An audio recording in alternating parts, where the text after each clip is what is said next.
पान खाए सैया हमारो, सांवली सूरतिया होठ लाल लाल। हाय हाय मलमल का कुर्ता, मलमल के कुर्ते पे छींट लाल लाल। पान खाए सैया हमारो। शैलेंद्र साहब का लिखा ये गीत आज भी लोगों के दिलों में खास स्थान रखता है। आज भी जब इस गीत की धुन कर्णों पर पड़ती है तो लोग आज भी झूमना शुरू हो जाते हैं। महफिलों में जान आ जाती है, लोगों के दिलों में प्रेम उमड़ जाता है। जी हाँ, नमस्कार। मैं विनायक मालवीय आज आप सभी के सामने उपस्थित हूँ। लेकिन विडंबना ये है कि समझ में नहीं आ रहा है कि आज मैं उपस्थित हूँ तो इसे क्या नाम दूँ।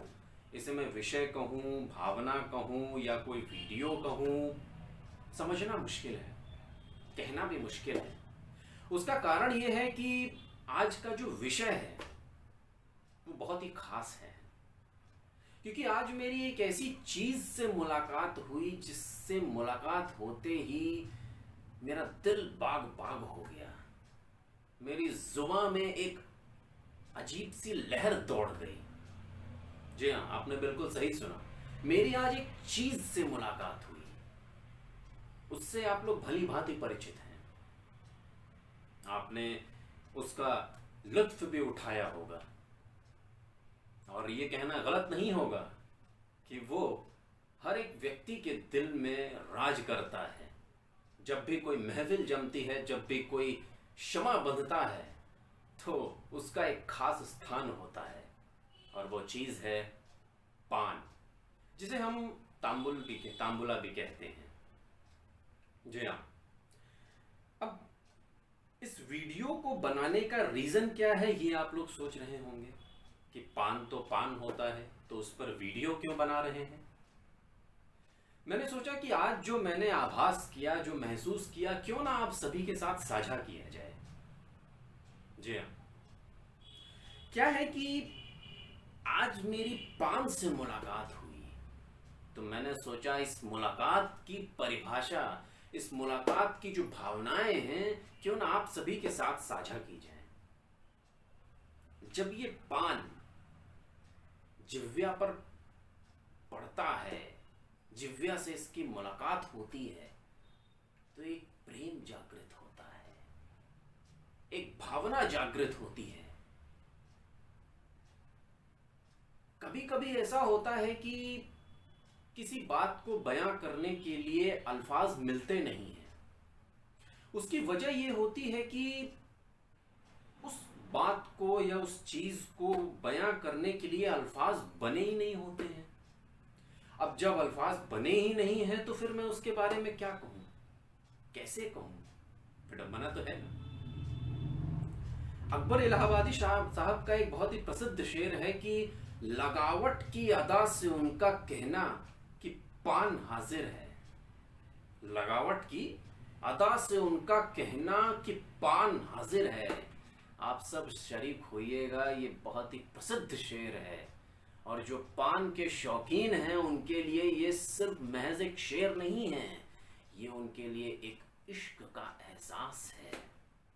एक ऐसा एहसास जो उनकी रक्त में, रगों में एक लहर को दौड़ा देता है, जिस लहर को हम कहते हैं मोहब्बत, प्रेम।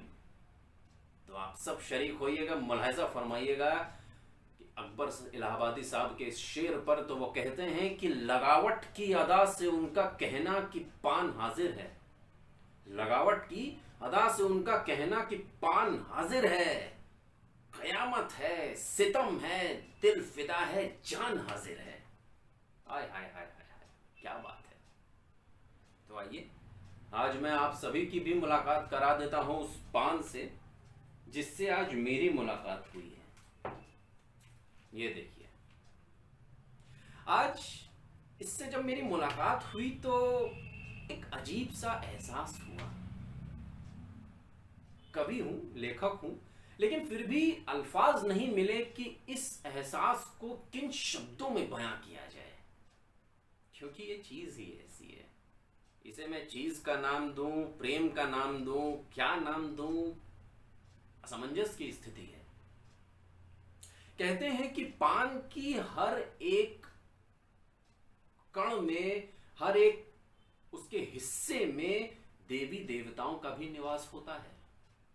इसी कारण तो जब कोई भी पूजा होती है, कोई भी आराधना होती है, तो उसमें पान की पत्ती का इस्तेमाल किया जाता है।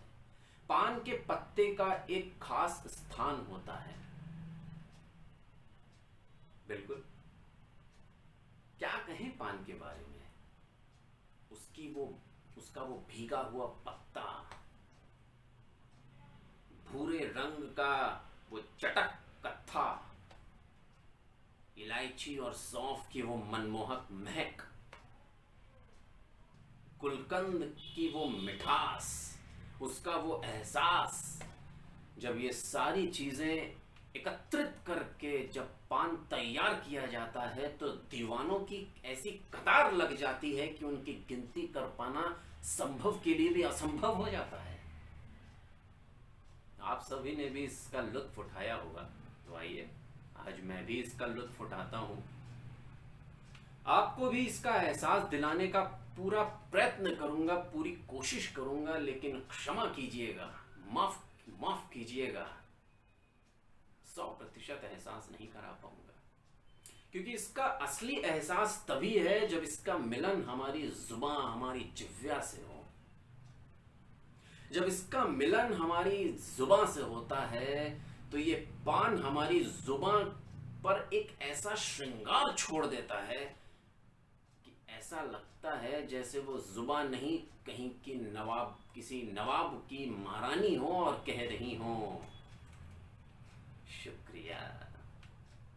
तो आइए इसका लुत्फ उठाया जाए। जब पान हमारे हाथ में होता है तो एक अजीब सा एहसास होता है। वो एहसास आज मैं महसूस कर रहा हूं। ये पान जब जिह्वा पे गिरता है तो प्रेम की एक लहर दौड़ पड़ती है। आहा, क्या बात है, बहुत बेहतरीन। किसी ने सच ही कहा है कि एक मध्यम वर्गीय परिवार सबसे खुश रहने वाला परिवार होता है।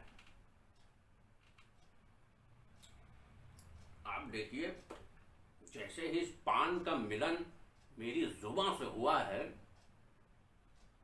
मैं एक अलग ही दुनिया में चला गया हूं। भावनाओं का कोई ठिकाना नहीं है, अल्फाजों का आना बंद हो चुका है, सिर्फ एक एहसास है। एक अलग ही दुनिया में मैं चला गया हूं, एक अलग ही एहसास है। हाँ, एहसास जरूर है। किसी ने सच ही कहा है कि व्यक्ति चाहे कोई भी हो, कोई भी मतलब कोई भी व्यक्ति हो, मध्यम वर्गीय हो, अमीर हो या कोई भी हो, जब उसकी जुबान का मिलन पान से होता है ना, तो जब तक जुबान और पान आपस में मिलते हैं, जब तक उनकी बातचीत चलती रहती है, जब तक उनकी भावनाओं का मिलन रहता है, तब तक उस व्यक्ति को नवाबों का सिर्फ एहसास ही नहीं होता है, बल्कि खुद को वो एक नवाब समझता है। पुराने जमाने में जब नवाबों की महफिलें जमा करती थीं, तो पान का उसमें एक खास स्थान होता था। एक बर्तन में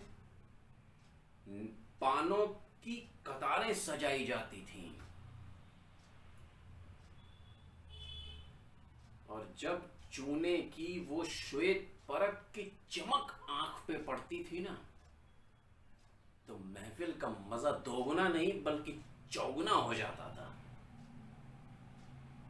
क्या कहें इस पान के बारे में।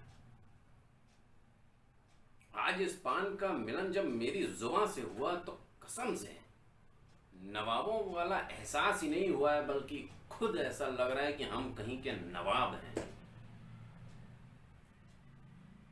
अकबर इलाहाबादी साहब ने बिल्कुल सही कहा है। लगावट की अदा से उनका कहना कि पान हाजिर है, कयामत है, सितम है, दिल फिदा है, जान हाजिर है। और जब वो पान बनारसी और लखनवी हो तो फिर क्या ही कहने हैं। बनारसी पान तो विश्व विख्यात है। लोगों की जुबान पर बनारसी पान तो आया ही होगा। जब लोगों के कर्ण पर, कान पर एक बात पड़ती है ना कि यार पान तो खा लो, तो लोग पूछते हैं पान है कौन सा, बनारसी या लखनवी? क्योंकि पान तो पान होता है। और वहीं जब बनारसी पान हो तो फिर बातचीत नहीं होती है। सिर्फ नवाबों की उस भावनाओं का अपने साथ जो मिलन होता है, सिर्फ उसके एहसास का मजा लिया जाता है।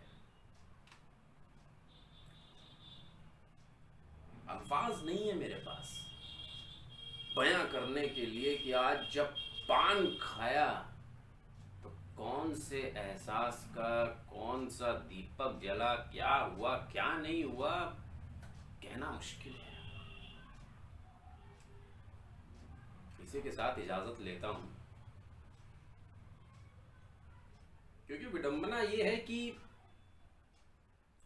पान का मिलन मेरी जुबान से हो चुका है। अब तो सिर्फ इसके एहसास का ही मजा लेना है। आप भी कभी मजा लीजिए, देखिए सिर्फ नवाबों का एहसास ही नहीं होगा, ऐसा लगेगा कि आप खुद एक नवाब हैं। तो फिर इजाजत लेता हूं। अगले वीडियो में फिर से मिलते हैं एक नए विषय के साथ, नए उत्साह के साथ, नई उमंग के साथ। तब तक के लिए इजाजत दीजिए। खुदा हाफिज, नमस्कार।